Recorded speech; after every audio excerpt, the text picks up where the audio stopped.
ನಮಸ್ಕಾರ ಸ್ನೇಹಿತರೆ. ಕೆಲಸ ಬಿಟ್ಟು ಬಿಸ್ನೆಸ್ ಮಾಡಬೇಕು ಅಂತಿರೋ ನಿಮಗೆ ನಿಮ್ಮ ಬಿಸ್ನೆಸ್ ಜೊತೆಗೆ ಸ್ವಾಗತ. ಏನಂದ್ರೆ ಕೆಲಸ ಬಿಟ್ಟು ಬಿಸ್ನೆಸ್ ಮಾಡೋದು ತುಂಬಾ ಈಸಿ ಅಂತ ಅನ್ಕೊಂತಾರೆ. ಇಲ್ಲ, ತುಂಬಾ ಕಷ್ಟ. ಅದು ಕೆಲಸ ಮಾಡಿದ್ರೆ ಅಟ್ಲೀಸ್ಟ್ ನಿಮ್ಗೆ ರಜಾ ಸಿಗುತ್ತೆ, ಟೈಮ್ ಸಿಗುತ್ತೆ. ಬಿಸ್ನೆಸ್ ಅಲ್ಲಿ ರೇಟ್ ಸಿಗಲ್ಲ. 24/7 ಬೇಕಾಗುತ್ತೆ. ಸೊ ಈ ಬಿಸ್ನೆಸ್ ಸ್ಟಾರ್ಟ್ ಮಾಡಬೇಕು, ಯಾವ್ದಾದ್ರು ಒಂದು ಬಿಸ್ನೆಸ್ ಸ್ಟಾರ್ಟ್ ಮಾಡಬೇಕು ಅಂದ್ರೆ ನಿಮಗೆ 5 ಕೀ ಪಾಯಿಂಟ್ಸ್ ಮೇನ್ ಇಟ್ಕೊಳ್ಬೇಕು. ಅದೇನಂದ್ರೆ ನೀವು ಕೆಲಸ ಬಿಡೋಕೆ ಮುಂಚೆ ನಿಮ್ಮ ಹತ್ರ planning ready. First point. Second point, 6 months ನೀವು ಯಾವುದಕ್ಕೂ ದುಡ್ಡಿಗೆ ಕೊರತೆ ಇರೋದ್ರ ಥರ ಸೇವಿಂಗ್ಸ್ ಮಾಡಿ ಇಟ್ಕೊಂಡಿದ್ದು ಫಸ್ಟ್ 6 ಮಂತ್ಸ್ ತನಕ ನಿಮ್ಗೆ ಯಾವ್ದು ಇನ್ಕಮ್ ಇರಲ್ಲ.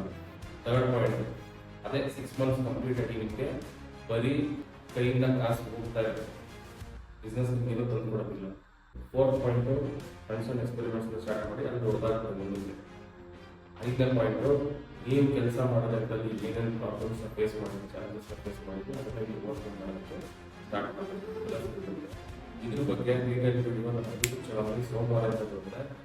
ನೀವು ಇನ್ನೂ ನಮ್ಮ ಚಾನಲ್ ಸಬ್ಸ್ಕ್ರೈಬ್ ಆಗಿಲ್ಲ ಅಂದರೆ ಪ್ರಯೋಜನ ಇದೆ, ಸಬ್ಸ್ಕ್ರೈಬ್ ಮಾಡ್ಕೊಂಡು ಮತ್ತೆ ಸಿಗೋಣ. Thank you.